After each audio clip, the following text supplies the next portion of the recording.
Hello, Edina staff. We're going to take a look at how to view your content from Moodle inside of Schoology. When we made the conversion, we set all of the content up from Moodle into groups. So we're going to do a couple things so you can access and find your materials. The first step is to click on Portal and go into Moodle. When you're in Moodle, you're going to need two things. The first is where your course category is housed, and the second is your course number. If I'm looking at my algebra course, if I click on my course, the first thing I'm going to do is I'm going to look at which category it's under. In this case, it's Southview Middle School. I'm also going to look at this number right here, 919. Once I have these two recorded, somewhere I can do this for all of my courses that I teach, I'm going to then click back on my portal and click on Schoology. When I enter in Schoology for the first time, welcome, we're excited to have you here. You're going to see a Facebook kind of feel to it. Over on the left-hand side, you're going to have a menu of items. The center is going to be a feed of things that are coming in. And then atop the cross, you have four main menu items.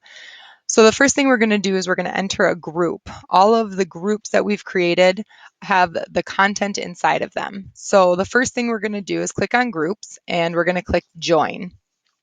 And it's going to ask us for an access code.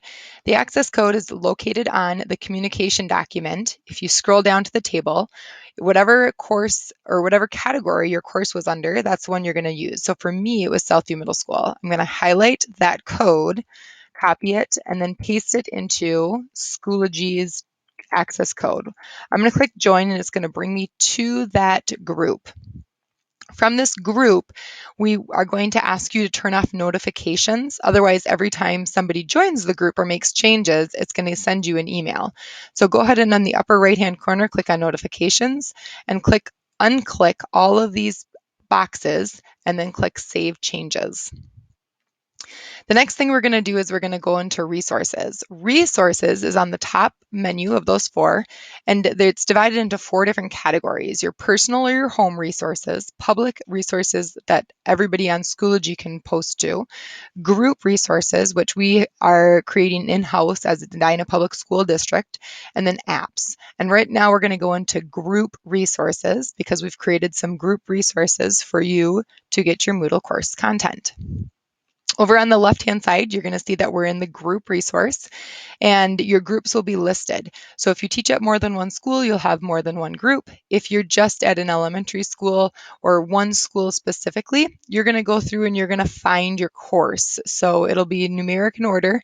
So whatever course it is, just scroll down the list. You're going to look at that center number to find that course number.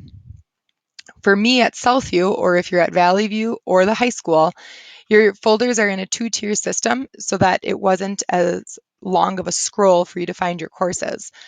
So for Southview, my number was 919. I'm going to click on the 900 folders, and I'm going to scroll down to find 919. Scroll down, the 800s. Here it is right here. The next step is I can look at it in here, but this isn't a group resource so that everybody can see it and pull from it if they would like to. What I want to do if I want to go in and change and edit things, I want to add it to my personal resources. So I'm going to click on this gear and I'm going to click copy to, and then I'm going to change this collection. I'm going to copy it to the collection of my home or my personal resources.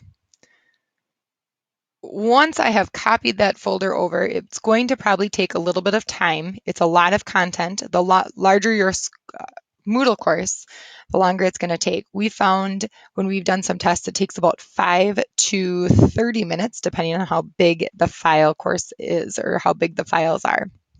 You're welcome to still use your computer and do everything else you need to at this time. It'll just be running in the background.